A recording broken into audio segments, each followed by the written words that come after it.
There is a hidden treasure deep within the earth. It is covered from infidels and people of faith alike. Yeah? It is covered from infidels and people of faith alike. I have seen this treasure, and it is love. The ancient treasures that the legends are made of is love. When I saw that, I tore off my garments, and I will not be clothed again until love is uncovered. That for me is what Rumi is all about, and that commitment that he makes, it lives on through the centuries, and it's right with us. And when you work with Rumi, you feel he is there, whatever that is. That means that spirit is there, working for the same intent. So, Duncan McIntosh, you are known for Rumi recitations. Yeah. I was in a workshop of yours and I've seen you perform. Introduce yourself and tell the audience who you are. Yeah, one can be known for different things among different circles of people, and none of that is one's identity. So who am I as a different? I have no idea who I am, but one of the things I do and have been doing for over 20 years now is reciting some of the small little parts of the great vast ocean of poetry and story that Rumi uttered and was recorded in his time, or at least modern translations of those. And that small fraction that you just referred to is equal to hours and hours and hours. Well, just a few hours. Yeah. Well, it's no small feat for us the modern man. In telling me the amount of time it takes to learn the text, and with me, it's very. It's painstaking work. So, and how much of it do you absorb? How much of the philosophy of the poetry internalizes in you, in your behavior? Well, that's a very gradual process. I mean, that's something that's not that's continuously evolving and continuously humbling and continuously re-evaluating, and often I feel, how does one dare to try and represent this sublime stuff, and then when I do it, I feel the grace of it touching me as much as the audience, and then I feel, there's nothing wrong with doing it because it's transformative of me as well as everyone else, and so even though I feel completely inadequate to it most of the time in my embodiment of it, it's still the direction that I aspire to, and the intuitions of knowing what he's talking about grow deeper and deeper and deeper as the years go on. So there's a kind of deepening that happens, seems to be happening, that I'm very grateful for. I would imagine just your everyday obstacles and problems that we all have, you must internally think, what did Rumi say about this situation? No, I don't particularly do that. Sometimes it depends, because there are whole periods of time where I'm not doing Rumi and I'm engaged in other teaching work, or also I'm engaged in other kinds of approaches to the same truth that Rumi is talking about, but basically the non-dual teachings in different forms. And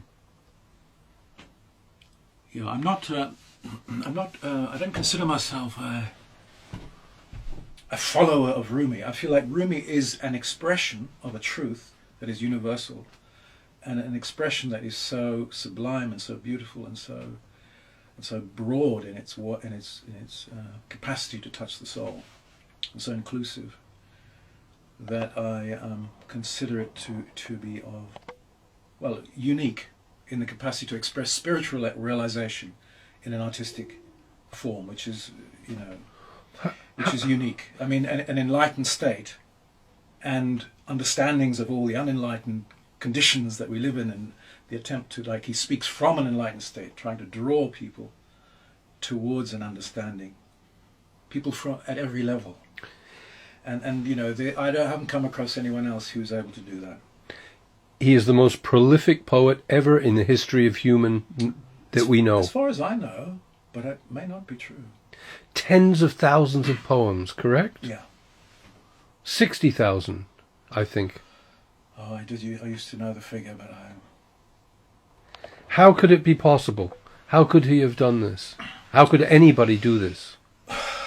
Yeah, well, I mean, that's a great mystery. The interesting thing with Rumi, that he says himself that, you know, he wasn't interested in poetry. You know, he had no need for it. He had no artistic, he wasn't like a poet, someone who's like trying to be a poet. I'm trying to master. Not at all. He was just inspired to speak out of the place of knowing with an intuitive genius of artistry that was obviously also inspired by the traditions of the other poets preceding him, Sufi poets, that he had absorbed through his years and years of study. And through that, he could see that people were touched. He said once, what do you do? What's to do? If your guests come and they want to eat offal, you have to serve it to them. I would prefer to be silent. But so he did, and he served endless dishes of sublime offal. There's one poem I remember. A man is looking for his camel. Yes. Oh, yes. Can you tell us that one? Yeah.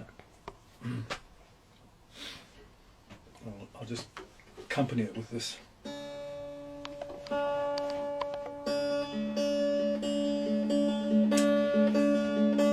So, Rumi uses the metaphor of a camel for that which we are seeking. You've lost your camel, my friend, and everyone's giving you advice. You don't know where your camel is, but you do know that these casual directions you're being given are wrong. And these days, just go to any bookstore, look in the New Age spiritual sections, and the advice is just...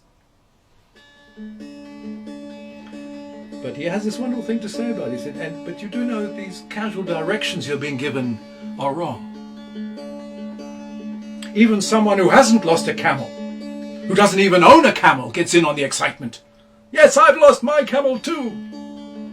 A big reward for whoever finds it. He says this in order to be part owner of your camel when you find it.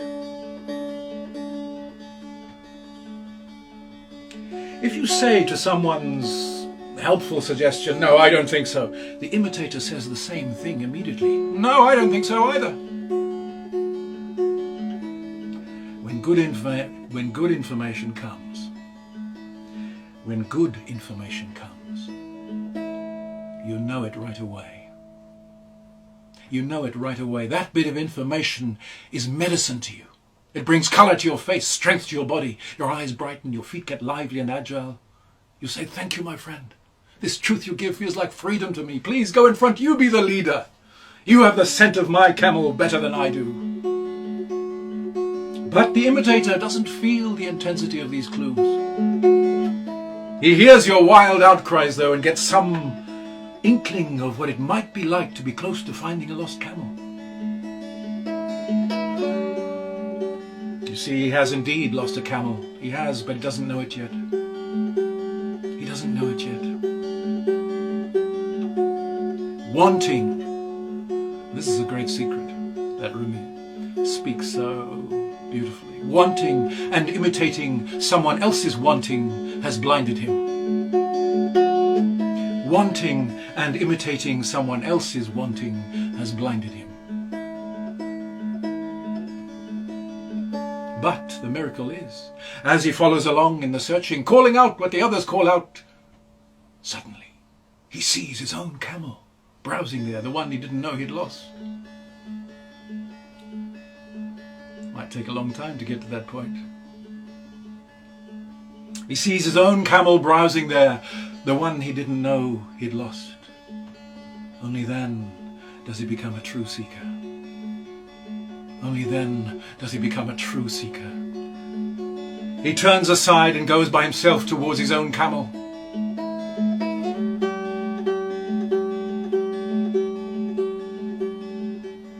The sincere one asks, "Hey, why have you left my search?" He answers, "Up until now I was a fake. I was flattering you to be part of your glory. Now that I've separated myself from you, I'm more truly connected to you. I know what you're doing. Before, I was stealing camel descriptions from you. Before, I was stealing camel descriptions from you. When my spirit saw its own camel, that seeing filled everything. Now all my insincerity and copycat words have changed to virtues. Now all my insincerity and copycat words have changed to virtues. They brought me here. I was sowing my own seed, though I thought I was working for nothing. Like a thief, I crept and entered a house, and it was my own home. It was my own home." And then Rumi says, encouraging us, "Be fiery, cold ones, so that heat can come. Be fiery, cold ones, so that heat can come. Endure rough surfaces that smooth you. The subject of all this is not two camels. There's really only one lost camel. There's really only one lost camel, but language has difficulty saying such things. Muhammad said, whoever knows God stammers. Speaking is like an astrolabe pointed at the sky. How much can such a device really know, especially of that other sky, to which this is a piece of straw?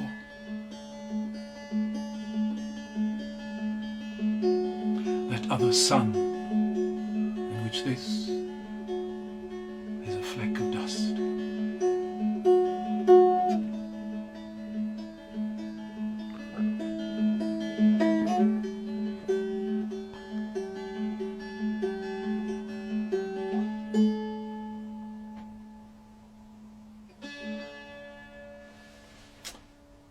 Beautiful story, isn't it?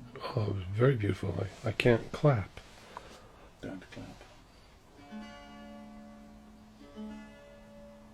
Tell the viewers who the picture is, because the picture's in the shop. Oh, the picture. That is another great inspiration to me, who I consider to be one of the greatest souls of the 20th century.